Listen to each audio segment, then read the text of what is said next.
Hello friends, आपके channel tax and legal guide पर आपका हार्दिक स्वागत है।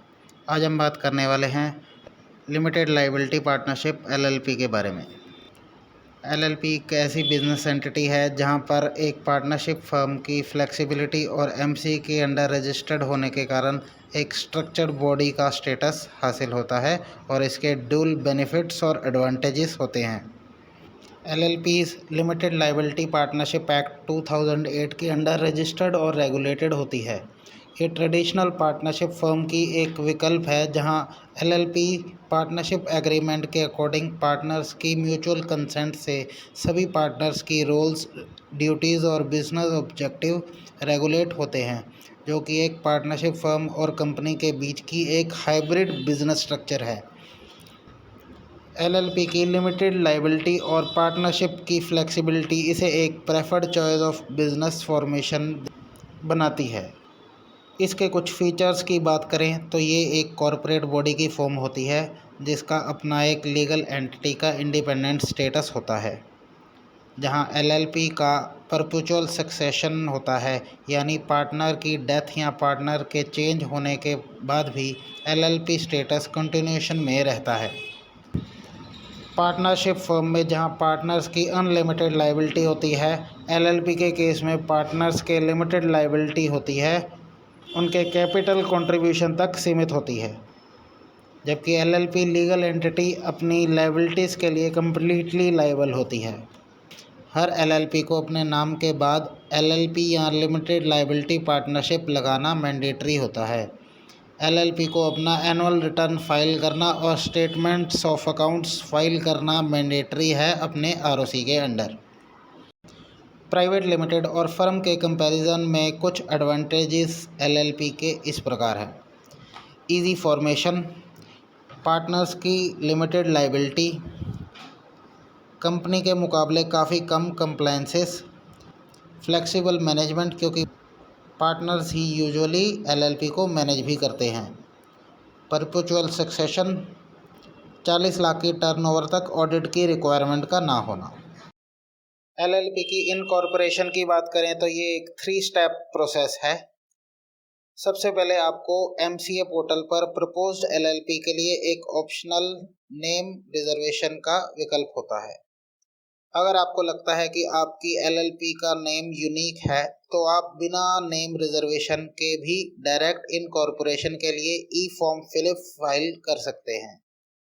इनकॉर्पोरेशन फाइल करने के बाद आरओसी से अप्रूवल मिलने पर आपको 30 दिन के अंदर ई फॉर्म 3 फाइल करना होता है।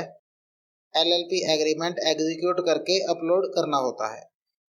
इनकॉर्पोरेशन फॉर्म में आपके एलएलपी के साथ आपके पार्टनर्स की detail, consent of partners, ID proof, address proof, principal place of business के address proof, subscribers sheet, LLP का बिजनेस ऑब्जेक्टिव, कोई रेगुलेटरी अप्रूवल्स या रजिस्ट्रेशंस शामिल होते हैं।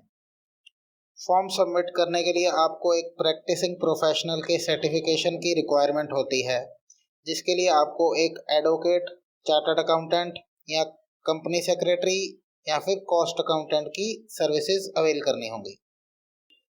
इनकॉर्पोरेशन फॉर्म अपने रिस्पेक्टिव आरओसी के अंडर सबमिट करने के बाद रजिस्ट्रार ऑफिस उसे एग्जामिन करेंगे और डॉक्यूमेंट्स ऑर्डर में होने पर अप्रूवल और सर्टिफिकेट ऑफ इनकॉर्पोरेशन इशू कर दिया जाता है। इनकम्प्लीट या डिफेक्टिव एप्लीकेशन होने पर आपको एक इंटीमेशन देते हैं डिफेक्ट को रिमूव करके री अप्लाई करने के लिए, जो आपको 15 दिनों के अंदर करना होता है ऑर्डर जारी होने की डेट से। एलएलपी के पार्टनर्स को एलएलपी एग्रीमेंट एक नॉन जुडिशियल स्टैम्प पेपर पर स्टैम्प ड्यूटी पे करके, जो कि आपकी स्टेट पर निर्भर करता है, एलएलपी एग्रीमेंट्स में सब डिटेल क्लॉज वाइज डिटेल्ड वे में डिफाइन करने चाहिए। एलएलपी में पार्टनर्स की आपसी और एलएलपी के रिलेशन में रोल्स, ड्यूटीज, ऑब्जेक्टिव, रेम्यूनरेशन और राइट्स के बारे में केयरफुली ड्राफ्टिंग करवानी चाहिए। एलएलपी को चलाने को लेकर operations, management, finances, accounting, dispute resolution, partners को ऐड या डिसोसिएट तक सभी क्लॉज वाइज डिटेल्ड मेंशनिंग होनी चाहिए। कंप्लायंसेस की बात करें तो एलएलपी को अपने आरओसी के अंडर हर फाइनेंशियल ईयर के बाद 2 मैंडेटरी रिटर्न्स फाइल करने होते हैं। सबसे पहले फॉर्म 11 जो कि आपका एनुअल रिटर्न होता है, जिसमें एलएलपी की मैनेजमेंट समरी होती है।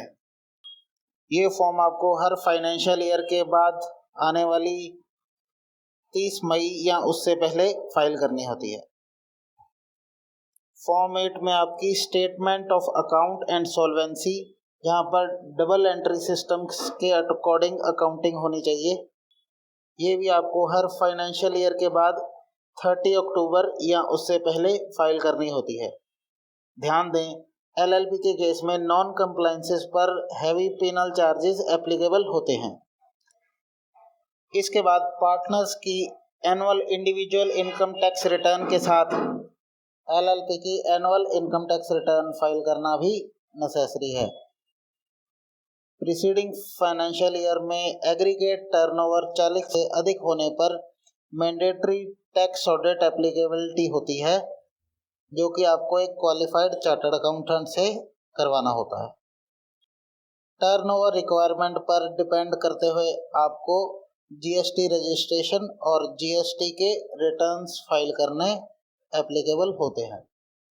आशा करते हैं कि दी गई जानकारी आपके लिए उपयोगी होगी। चैनल को सब्सक्राइब करें और बेल आइकन को प्रेस करें ताकि लेटेस्ट वीडियोस की नोटिफिकेशन आप तक पहुंचती रहे। धन्यवाद।